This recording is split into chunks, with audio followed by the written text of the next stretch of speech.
Hi guys, welcome back to another Sims video. Today I have the second part of my rustic container home speed build. This is just the furnishing. So it is a little bit of a shorter video because it's quite a small house and I tried to put, quite a bit of detail into it, but it still didn't actually take me that long, surprisingly.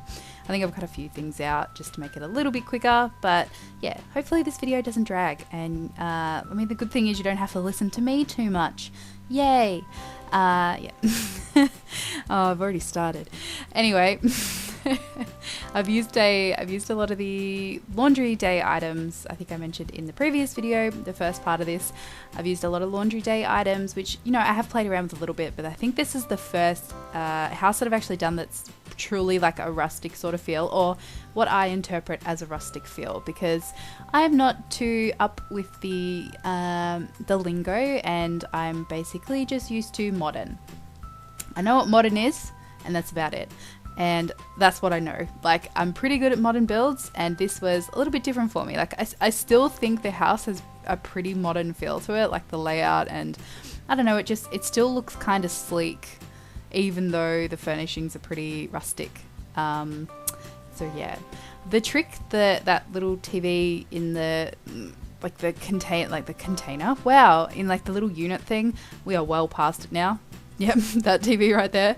I actually got from someone on Reddit. I think it was Reddit actually, and they pointed out the TV actually fits perfectly there, and even moving it up with the move objects on cheat, it doesn't float or it doesn't clip. It actually fits there perfectly. And they were right, it looks so cute there.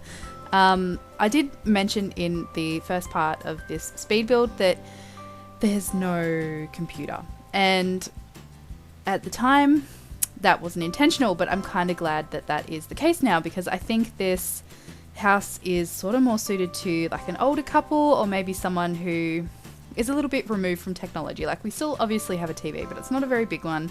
It's quite a small TV. It's the smallest one in the game, apart from the little square one, or the penguin one, I'm not sure.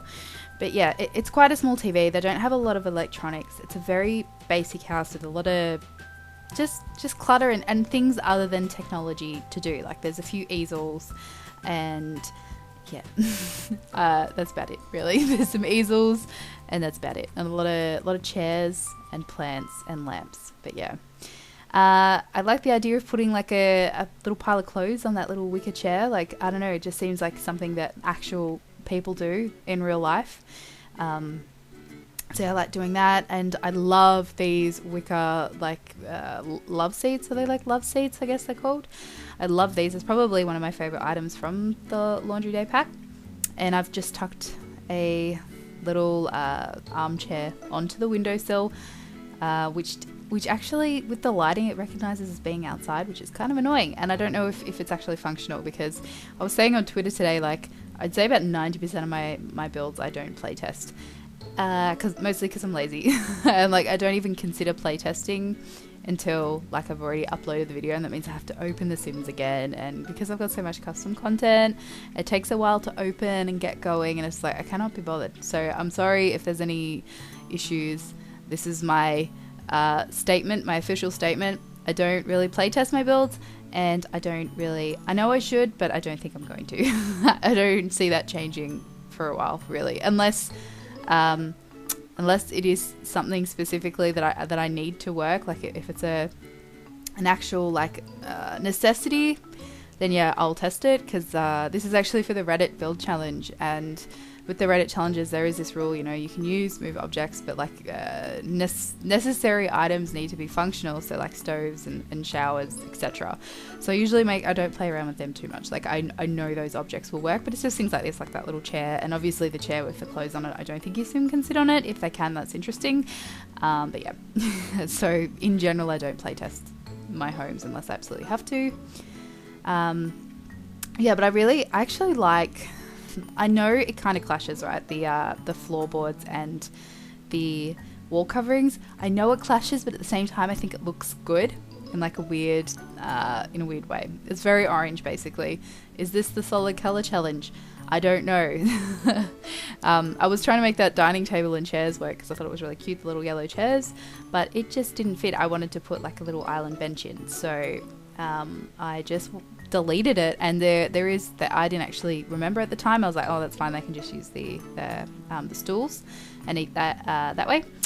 But there is a dining table and chairs on like the little porch near the front door, so I played myself. Yeah. Interestingly enough, I didn't have any issues placing things on a diagonal like angle, which this whole house faces it's diagonally placed on the lot. I didn't have any issues, and I don't know what everyone is talking about with having issues with diagonal objects.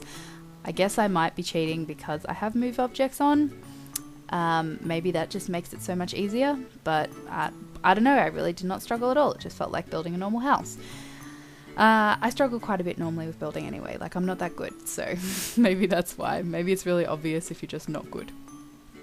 But yeah, there's only a few little move objects cheats that I do in this build. Most things are placed pretty normally, and yeah, I just didn't struggle at all being on a diagonal diagonal axis. I don't know, the lot's diagonal. I was trying to make those work, but I don't know, part of me wanted to go for a really colourful build. Like a lot of the Laundry Day items are like that blue, like baby blue colour, or there's the yellow, which I love. You know how I feel about yellow. But I don't know, I just wasn't feeling it with all like the colour going on with the orange floors and the wall covering. I don't know. There is quite a lot of colour, but I think I've tried to like tie things in kind of neutrally. I don't know. It is kind of colourful, but it's just not. I was thinking of going like super, super bright and crazy, and I didn't end up doing that. Cool story. It's getting really hot in my room. It's always so hot in my room. I can't wait for winter. I have to turn the little fan off on my desk. I have to shut my door, and I cannot access any fresh air, and it's getting to me. This is probably why like half of my I was going to say, it's not true. I was going to say that this is why like my commentaries are so bad, because I'm always in such hot conditions and always getting a little bit sweaty towards the end of the video. But I'm actually just trash. I don't have anything to talk about. I don't know how to talk about a build for more than like 2 sentences. And then I just go off on rants and pause and go, like, what do I talk about? Yeah. God, I'm so bad. I am so sorry. I wanted to put this plate somewhere. Yeah, I put it there. I was like, I will find a place for this damn parenthood plate because I love it so much. But yeah, just putting all like the basic stuff in, and I think, have I already put the easel down?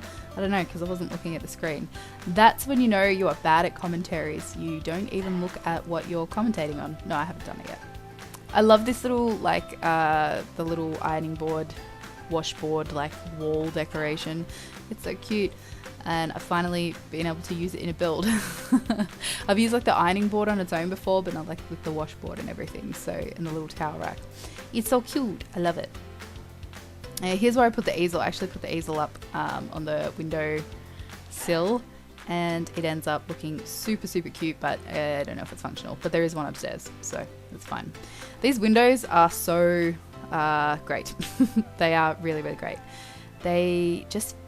I like that you can fit objects like on the bit, but I wish it was like a tile.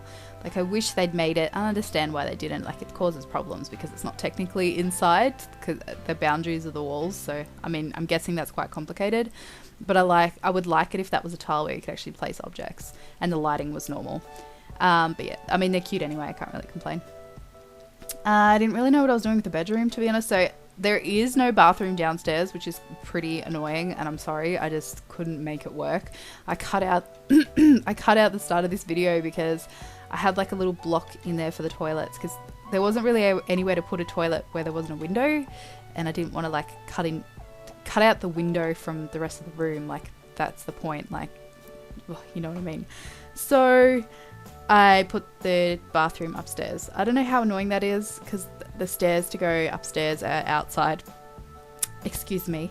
Yeah, it's actually probably pretty annoying, but like I said, I haven't play tested this house, so I can't tell you how annoying it will be. But I know I have seen a lot of people saying like it drives them crazy when there's EA lots and they have only one bathroom and it's upstairs. So I think I saw that on Reddit. Yeah. When I was reading Reddit stuff on my phone when I should have been doing work at work today. And then it got to almost home time and I was stressing because I hadn't done all the work I needed to do. And I was like, oh, I made a terrible mistake. But don't worry, I got it all done in time. I'm really good at procrastinating and then like just pulling off like amazing feats of greatness. Basically, like, I'm really good under pressure. So I think I subconsciously procrastinate and put myself under more pressure because my job is pretty high pressure anyway. But I think I sort of procrastinate and put myself under more pressure almost intentionally to kind of spur on that, like, it's like an anxiety, like high pressure sort of thing, but it makes me work well. You probably don't know what I'm talking about because I don't really know what I'm talking about myself. This little bathroom area, I had closed it off and had a door in there, but it just looks so much nicer with a little curtain. And I'm just pretend it's like a little laundry bathroom nook where you can close those curtains. It looks really, really cute. I really like it. I think, yeah, I wish there was a way to sort of reflect that those, I don't know, those curtains were closed a little bit more or something, like reflect that those curtains can close off and it's not an open area. But regardless, I don't know, I think it looks cute if you don't take it too seriously. Yeah. Oh, we have a pause. That's just excellent. Okay, back to it. I think we're almost finished anyway, so I think I've ranted enough. I might leave you to it. It's basically all there is to the build, I think. The easel and a little sitting chair, and it's just a really simple build. Like I said, no desk and computer, but you could easily put one right here instead of like the couch that I put, the armchair that I put here, or the easel. So you can definitely fit one in. I just didn't include it. I didn't think it really went with like the aesthetic of the lot. But yeah, I will leave you to it. Thank you guys for watching. I hope you like the build. Enjoy the screenshots. Have a great day. Yeah, I'll see you in my next video. Bye.